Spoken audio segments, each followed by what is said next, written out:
How to fix your corrupt Steam disk error on Steam. So it's pretty simple.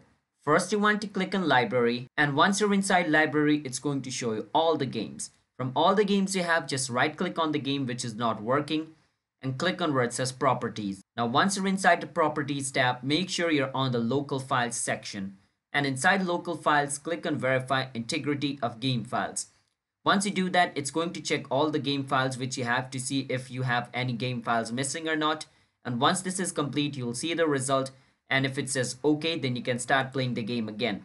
But if it says not okay, what you need to do is on your Steam, you want to click on Steam at the top left of your screen and click on settings. And from inside settings, you want to go inside the download section. And inside download, you want to click on clear cache and click on confirm. It'll clear your downloads cache.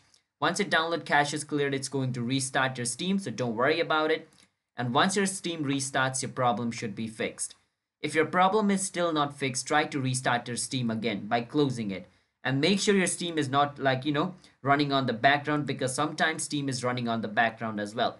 So do that. So after restarting your Steam, your problem should be fixed. If it's still not fixed, then you need to do this. Just search for Windows Firewall Defender. Once you search for Windows Defender Firewall over here, just click on it, Windows Defender Firewall. It's going to take you inside Windows Defender Firewall setting.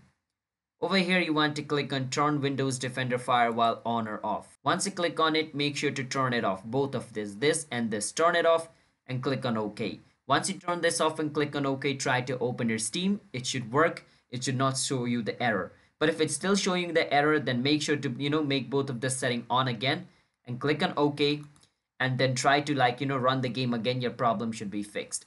So these are all the methods you can try to fix Steam's disk error problem. If you guys found our video helpful, then hit the subscribe to our channel one step. I'll see you guys next time.